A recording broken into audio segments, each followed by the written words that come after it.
Olá, galerinha esperta, como é que estamos nas nossas investigações científicas, produzindo aí a compreensão e os conceitos tão necessários para compreender essa disciplina tão maravilhosa que é o estudo do movimento. No caso aí, a física dos movimentos. Aula de número 5, trombadas. Trombadas são as melhores e mais caras e mais perigosas situações para estudar a conservação dos movimentos. Uma vez que nós não podemos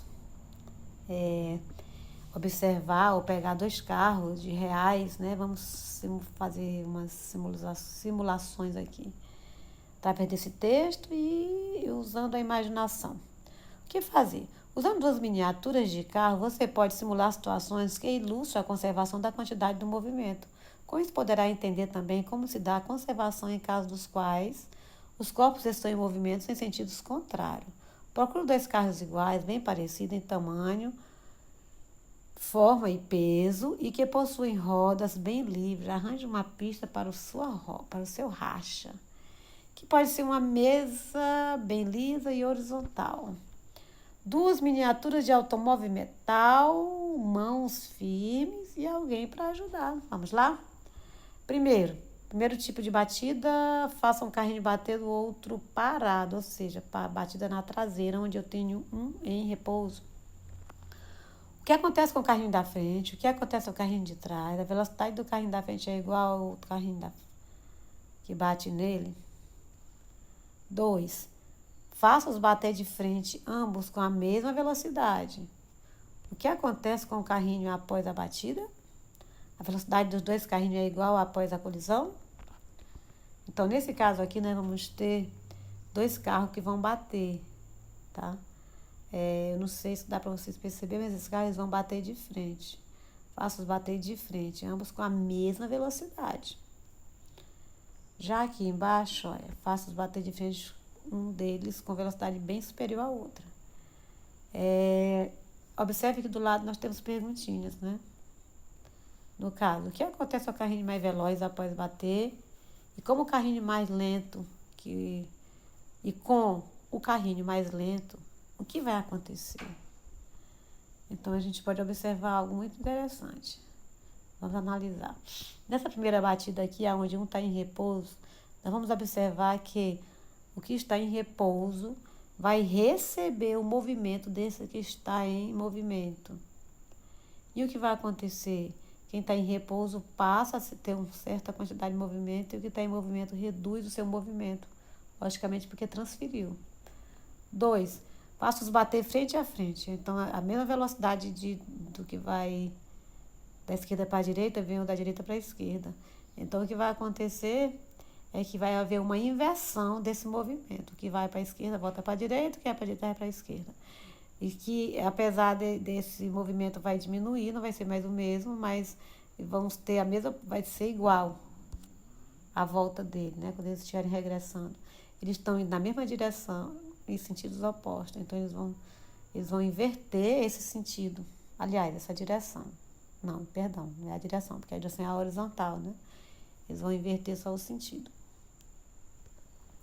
Nesse caso aqui, o que a gente pode observar? Esses dois carrinhos vão se bater, sendo que um tem mais velocidade e o outro tem menos velocidade. A gente vai ver claramente como ocorre essa transferência e comprovar a transferência. Por quê? Porque o carro que está muito mais veloz simplesmente vai voltar, vai inverter o seu sentido. Só que o que vai mais veloz investe com a velocidade menor. E o que está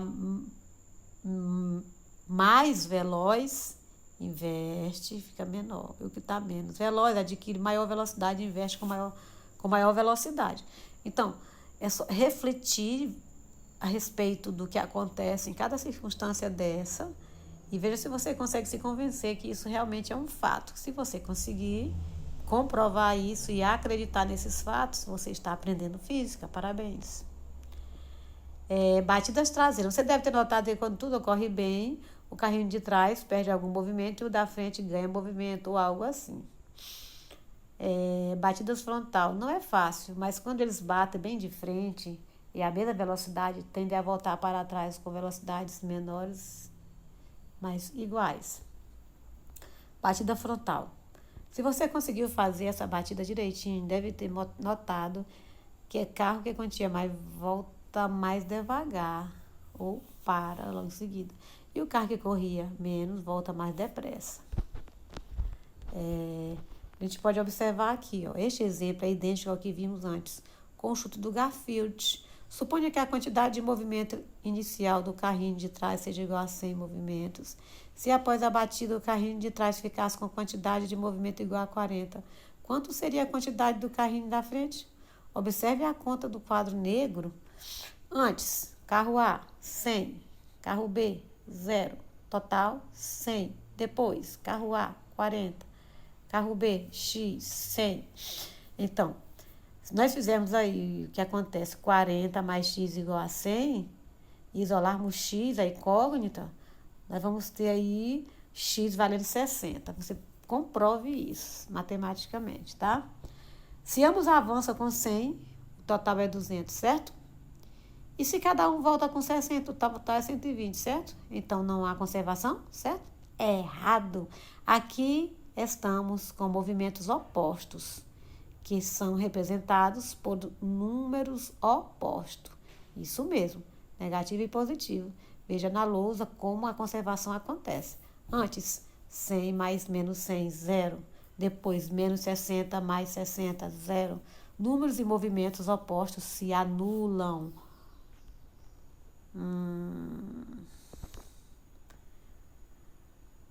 Imagine que é o carrinho que vem com uma quantidade de movimento igual.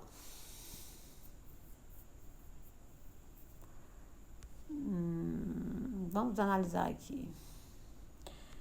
Imagine que o carrinho que vem com uma quantidade de movimento igual a 100 e que o lento vem com menos 30 negativo, o total seja 70. Se o carro A volta com quantidade de movimento igual a menos 10 negativo para a esquerda, como ficará o outro? Veja, carro A 100, carro B menos 30, total 70. Depois, carro A menos 10, o outro vai ser X igual a 70.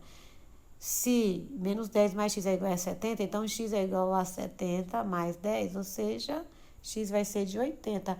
Ufa, compreenderam? Se você compreendeu, parabéns, você está aprendendo física. Mas vamos refletir um pouco sobre o sinal negativo? Para quê e por que o negativo? Nas trombadas frontais, algo estranho acontece. Como explicar, por exemplo, que dois carrinhos com quantidades de movimento iguais a 100, ao bater e parar, conservam essas quantidades de movimento? No início, a quantidade de movimento seria 100 mais 100, 200. E no final seria 0. Não parece haver conservação. Mas não é bem assim. Diferentemente da história traseira, nesse caso, o movimento de um carro anula o do outro, porque estão em sentidos opostos. E quando uma coisa anula a outra, isso significa que uma delas é negativa e a outra é positiva. É o que acontece quando você recebe o seu salário, mas já está cheio de atividades. Aliás, cheio de dívidas. As dívidas, negativo, muito negativas, anulam seu salário, positivo, mesmo que não pareça. Os sinais positivos e negativos existem para representar quantidades opostas. E é isso que fazemos com os movimentos. Você só precisa escolher um sentido de movimento para ser o positivo e o outro para ser o negativo. Essa escolha, porém, é arbitrária. Quer dizer, não existe uma regra fixa ou um motivo para escolher o que é positivo, que não seja a nossa conveniência. Você pode dizer que um movimento no sentido Belém-Brasília é positivo e que o inverso é negativo, mas pode escolher como positivo o sentido Brasília-Belém. Escolha o mais fácil, mas não se confunda. E deixe claro para os outros a sua escolha. Nesse caso, a princípio, faremos sempre um positivo movimento para a direita e negativo movimento para a esquerda. É um costume, geralmente utilizado em textos de física e matemática. Sabendo de tudo isso, você pode agora se divertir com mais uns grandes desastres da história. Mais exemplos aqui. Como eu falei, esses exemplos eles vão... Tá muito cheio de linguiça, mas vamos tirar só o que é importante, tá? 2 irmãos aqui, gêmeos, Jefferson e Julio, 6 anos, Tobias e Peter. tal, tal, tal, tal. Estão patinando numa pista de gelo, com quantidade de movimentos iguais a 100, cada um, enquanto que uma quantidade em uma atitude impensada, um dos meninos empurra-o da frente, que passou a se mover com 220. O que aconteceu com o menino de trás? Dê sua interpretação matemática, esquemática para esse problema. Aqui nós temos um choque das galáxias, né? Duas naves espaciais, sendo que a de trás choca-se com a que está na frente, que deu uma ré.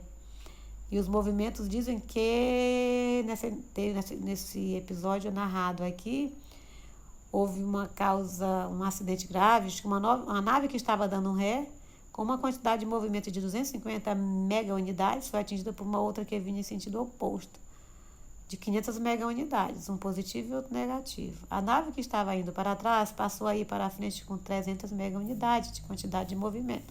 O que aconteceu com a outra nave? Qual foi o comentário? Monte o esqueminha do antes e do depois e dê sua interpretação matemática. Mais uma vez, mais algo para você discutir aqui e fazer na versão. Vocês vão ver aqui muita linguiça também, não é? Mas vamos ver o que mais, os números. Esse menino tá jogando peteca, bolinha de gude. Deixou escapar sua veloz bolinha de gude com uma quantidade de movimento de 6 unidades. A pequena esfera atingiu uma outra posicionada cuidadosamente sobre um círculo, ou seja, em repouso, movimento zero, em uma calçada de uma pizzaria. A esfera de Giovanni voltou para trás com uma quantidade de movimento de 4 unidades após o choque. Qual foi a quantidade de movimento adquirida pela outra bolinha? Dê sua interpretação matemática para este caso, ok? E só mais algumas observações, não é? Como resolver um problema de física? Você está aprendendo a matematizar, né? Os problemas de física, estamos engatinhando, claro, mas vamos chegar lá. Você consegue porque você é super esperto, garotos e garotas. Suponha que você tenha um problema, por exemplo, o acidente da frota estelar, da página anterior. Primeira etapa, você precisa ler o problema. É preciso saber ler, quer dizer, ser capaz de imaginar as cenas que o enunciado descreve. Nem sempre entendemos tudo o que está escrito, mas podemos estar atentos aos detalhes para visualizar corretamente o que se está dizendo. Leia o problema acidente da frota estelar e tente imaginar a cena, enxergar com os olhos da sua imaginação. Qual é a outra nave? Que pergunta se refere? O que você imagina que poderia acontecer após a batida? Bom, isso é algo que você tem que ficar matutando, né, quando for ler. A segunda etapa é fazer um esqueminha, rabiscar, os famosos rabiscos. Fazer um esquema ou desenho simples da situação ajuda a visualizá-la e a resolvê-la. Procure indicar em seus esquemas informações básicas, como o sentido e os valores envolvidos. Note que a expressão dar ré indica o sentido do movimento do objeto em questão. No exemplo, se uma nave vai no sentido positivo e a outra estará no sentido negativo, indique isso em seu esquema. 500 para a direita, menos 200 para a esquerda. Esquema da batida depois. Uma ficou com 300 e a outra, B, ficou com 300 de movimento, A ficou com quanto? A terceira etapa, monte as equações e faça as contas. Uma equação só faz sentido se você sabe o que ela significa. Sabemos que é possível resolver nossas questões, porque é a conservação da quantidade de movimento total de um sistema. Quer dizer, a soma das quantidades de movimento antes e depois do choque deverá ser a mesma, ou o mesmo valor. Com isso, você consegue montar as contas. A, B, A, 500, depois, menos 250, total, 250, depois. O A está com X, o B está com 300, total, 250. X mais 300 igual a 250, X igual a 250, menos 300, X igual a menos 50. Bom, a quarta etapa e a mais importante diz o seguinte: interprete os valores. A etapa mais importante. Muito bem, você achou um número, mas ainda não resolveu o problema. Não queremos saber somente o número, mas também o que aconteceu. O número deve nos dizer isso. Olhando para ele, você deve ser capaz de chegar a alguma conclusão. Tipo, a nave parou? Continuou? Mas atenção, desconfie dos números. Existe uma coisa que se chama erro nas contas, que pode nos levar a resultados errados. Pense bem no que o número está lhe dizendo e avalie se é uma coisa razoável. Se achar que há um erro, confira suas contas e o seu raciocínio. Se o número insistir em lhe dizer coisas absurdas, considere a possibilidade de aquilo que você esperava não ser realmente o que acontece na prática. Procure, portanto, não responder o problema apenas com números, mas com algo como resposta. A outra nave voltou para trás bem mais vagarosamente, pois sua quantidade de movimento é negativa e de pequeno valor. Ou seja, essas últimas palavras, essa é a sua interpretação particular, a sua compreensão. Depois da primeira, segunda, terceira e da quarta etapa, você vai escrever um pequeno texto dando a sua interpretação. Muito bem, daqui a pouco a gente vê a aula 6. Por enquanto é só bons estudos, pessoal.